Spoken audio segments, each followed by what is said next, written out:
Assalamualaikum warahmatullahi wabarakatuh. Halo teman-teman semua, kembali lagi dalam pembahasan soal KSM Biologi. Pada video kali ini kita akan lanjutkan pembahasan soal KSM Biologi tingkat kota atau kabupaten pada tahun kemarin, yaitu tahun 2023. Nah, buat teman-teman yang mau tahu pembahasan soal-soal sebelumnya, silakan tonton videonya pada link yang ada di deskripsi. Oke, tanpa berlama-lama, siapkan alat tulis teman-teman dan kita mulai kerjakan soalnya. Baik, kita lanjut pembahasan soal KSM Biologi kali ini. Kita mulai dari nomor 21. Anda adalah seorang auditor halal yang diminta untuk menguji beberapa sampel. Sampel yang diberikan kepada Anda adalah bagian dari sapi yang disembelih sesuai syariat Islam. Namun, Anda menaruh curiga bahwa di antara sampel tersebut terdapat sampel yang haram. Anda melakukan pengujian menggunakan scanning electron micrograph atau SEM dan hasilnya menunjukkan seperti gambar di bawah ini. Menurut analisis Anda, manakah sampel yang haram?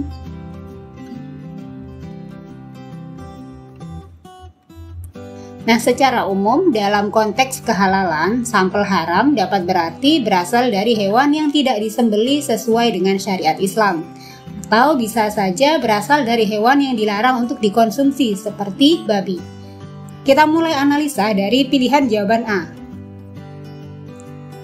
Pada pilihan jawaban A, ini merupakan pengamatan di bawah mikroskop elektron dari abu sisa pembakaran. Jadi pilihan jawaban A bukan.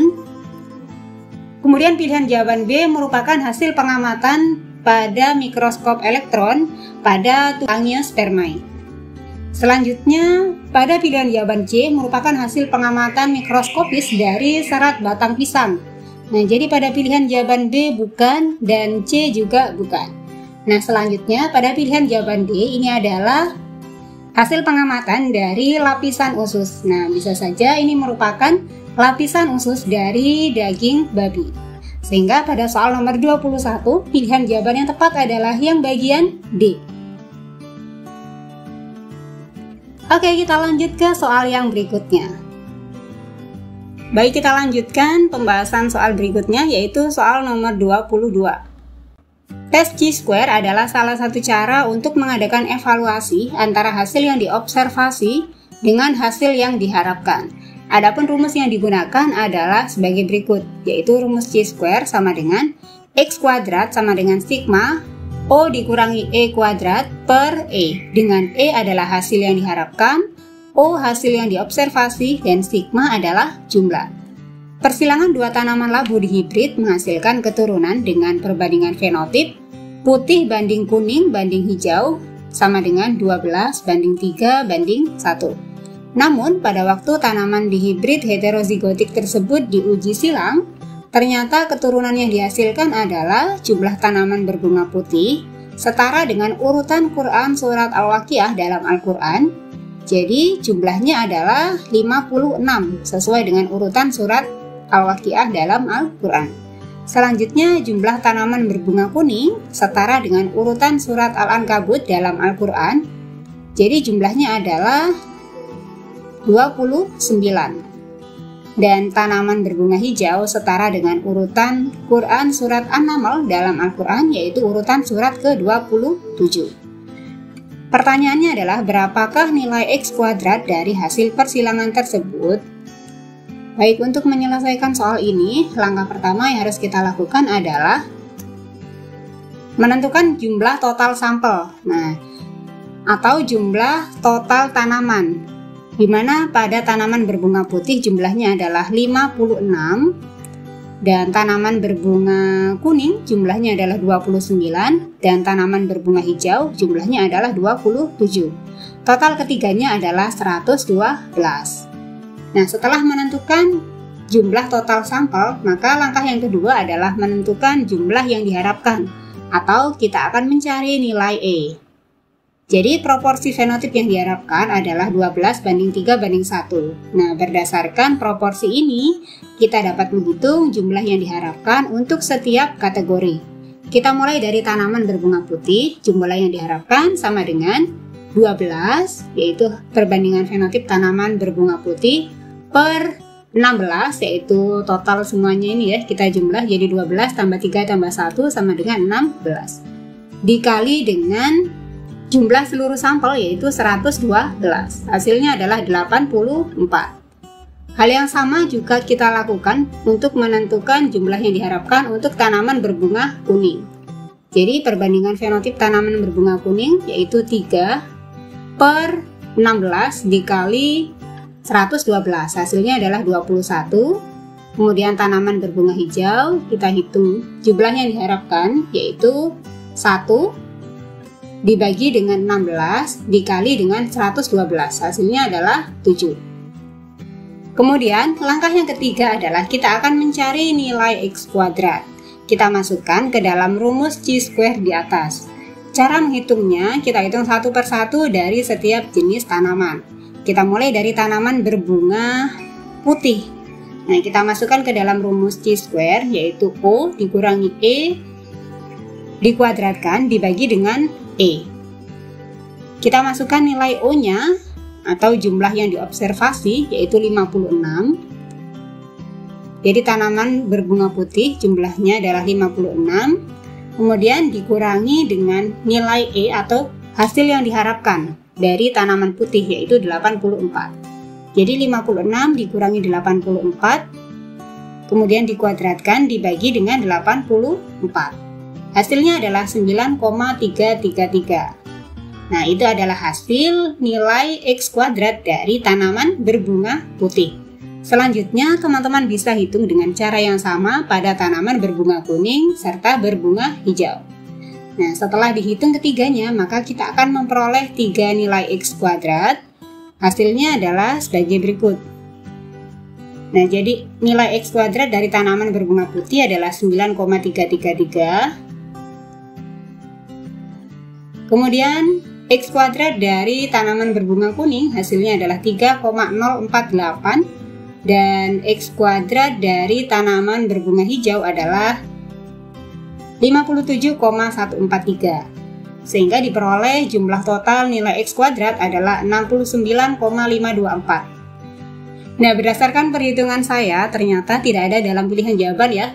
Silakan teman-teman bisa sharing, mungkin ada kekeliruan dalam perhitungan kali ini. Tapi yang jelas untuk menyelesaikan soal KSM, apabila ada soal-soal yang sulit seperti ini, teman-teman bisa skip ya, karena akan menghabiskan terlalu banyak waktu. Jadi kita bisa langsung lanjut ke soal yang berikutnya agar waktunya tidak habis. Oke, kita lanjut ke soal yang berikutnya. Pak Anies adalah seorang pemilik perkebunan suatu tanaman yang disebutkan dalam Al-Quran surat Maryam ayat ke-23 sebagaimana berikut. Tanaman tersebut ditanam di tanah yang subur dan kaya akan humus. Namun setelah ditanam selama 10 tahun, ternyata tanaman tersebut tidak pernah berbuah. Pertanyaannya adalah, alasan yang paling logis mengapa hal tersebut dapat terjadi adalah baik jadi pada surat Maryam ayat ke-23 di atas, artinya adalah sebagai berikut.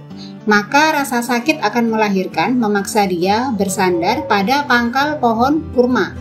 Dan dia berkata, aduhai alangkah baiknya aku mati sebelum ini, dan aku menjadi sesuatu yang tidak berarti lagi dilupakan. Nah, berdasarkan Quran Surat Maryam ayat ke-23 di atas, dapat kita peroleh kesimpulan bahwa pohon yang dimaksud adalah pohon kurma.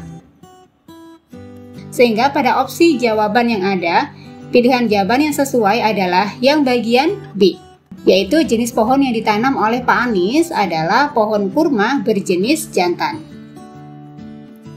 Jadi pohon kurma memerlukan adanya pohon kurma jantan untuk penyerbukan agar pohon kurma betina dapat berbuah. Sehingga jawaban yang paling logis, mengapa pohon tersebut tidak dapat berbuah? Karena jenis pohon yang ditanam oleh Pak Anies adalah pohon kurma berjenis kelamin jantan. Tanpa pohon kurma betina atau tanpa proses penyerbukan yang tepat, maka pohon kurma tidak akan pernah berbuah. Baik, bisa dipahami ya teman-teman. Kita lanjut ke soal yang berikutnya. Pada soal nomor 24 adalah soal KSM Biologi yang disajikan dalam bentuk bahasa Inggris, yang artinya adalah sebagai berikut. Berdasarkan surat An-Nur ayat ke-45, sebagaimana berikut. Salah satu jenis hewan yang diinterpretasikan dalam paragraf yang bergaris bawah berperan sebagai dekomposer. Nah, hewan tersebut memiliki sistem peredaran darah tertutup. Sistem peredaran darahnya mengacu pada, jadi pada surat An-Nur ayat ke-45 di atas, artinya adalah sebagai berikut. Dan Allah menciptakan semua jenis hewan dari air, maka sebagian ada yang berjalan di atas perutnya, dan sebagian berjalan dengan 2 kaki, sedang sebagian yang lain berjalan dengan 4 kaki. Allah menciptakan apa yang Dia kehendaki. Sungguh Allah Maha Kuasa atas segala sesuatu. Berdasarkan paragraf yang bergaris bawah di atas, maka dapat kita peroleh kesimpulan bahwa hewan yang dimaksud adalah hewan yang berjalan dengan menggunakan perut. Kemudian, dari soal kita dapat memperoleh informasi yang lain bahwa hewan tersebut tergolong dalam kelompok dekomposer. Selain itu, hewan tersebut memiliki peredaran darah tertutup. Sehingga dapat kita peroleh kesimpulan bahwa hewan yang dimaksud adalah dalam kelompok Annelida, yaitu jenis cacing tanah. Kita cek pada pilihan jawaban A. Pada pilihan jawaban A, selama peredaran darahnya, darah selalu berada di dalam pembuluh. Nah, pilihan jawaban A ini benar karena pada sistem peredaran darah tertutup, darah selalu berada dalam pembuluh. Nah, ini adalah kata kuncinya. Kemudian pada pilihan jawaban B, sistem peredaran darahnya adalah sistem peredaran darah perifer dengan 5 pasang lengkung. Kurang tepat ya, bukan sistem peredaran perifer atau peredaran darah tepi. Jadi pilihan jawaban B salah. Kemudian pada bagian C, sistem peredaran darahnya memiliki pembuluh darah di bagian dorsal atau punggung, kemudian abdomen atau bagian perut, dan perifer atau bagian tepi. Nah, pilihan jawaban C juga kurang tepat ya. Kemudian kita cek pada pilihan jawaban D. Sistem peredaran darahnya yaitu darah mengalir pada bagian abdomen atau pada bagian perut. Nah, pilihan jawaban D juga kurang tepat. Sehingga pada soal nomor 24, pilihan jawaban yang sesuai adalah selama peredaran darahnya, darah selalu berada di dalam pembuluh, yaitu pada pilihan jawaban A. Baik, kita lanjut ke soal nomor 25. Diriwayatkan dalam hadis dari Ummu Hani, ia menuturkan, saya tidak melihat bentuk perut Rasulullah kecuali saya ingat lipatan kertas-kertas yang digulung antara satu dengan yang lain. Hadis riwayat At-Tabarani. Dalam riwayat lain disebutkan pula bahwa perutnya bagai batu-batu yang bersusun. Bagian perut di bawah ini yang paling berkaitan dengan hadis di atas adalah, jadi pada soal nomor 25, intinya kita akan mengenal otot-otot yang terdapat di daerah perut. Mereka semua memainkan peranan penting dalam mendukung dan melindungi organ-organ yang ada di dalam perut, serta dalam mendukung pergerakan dan stabilitas tubuh. Nah, dari pilihan jawaban A, B, dan C, kita akan analisa manakah kondisi yang benar sesuai dengan kondisi normal. Jadi ada 4 posisi, yaitu rectus abdominis, external oblique, internal oblique, dan transfer abdominal dengan kondisi yang benar adalah sebagai berikut. Pada pilihan jawaban C, kondisi transverse abdominal bukan seperti ini ya. Jadi pilihan jawaban C salah. Kemudian pada pilihan jawaban A, external oblique. Nah, jika kita lihat pada literatur yang benar, kondisi eksternal oblique tidak seperti ini. Jadi pada pilihan jawaban A salah. Kemudian kita cek pada pilihan jawaban B, rectus abdominal. Benar ya, seperti ini. Kemudian eksternal oblique. Benar, bentuknya seperti ini. Kemudian internal oblique. Bentuknya seperti ini, benar, sesuai. Kemudian transfer abdominal. Nah, bentuknya juga sesuai. Sehingga pada soal nomor 25, pilihan jawaban yang benar adalah yang bagian B. Nah, buat teman-teman, apabila ada yang perlu ditanyakan atau ada masukan soal-soal lain yang perlu dibahas, boleh silakan tulis di kolom komentar. Oke, sekian pembahasan soal kali ini, semoga bermanfaat.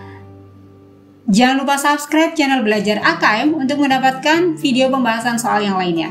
Sampai jumpa di video berikutnya. Wassalamualaikum.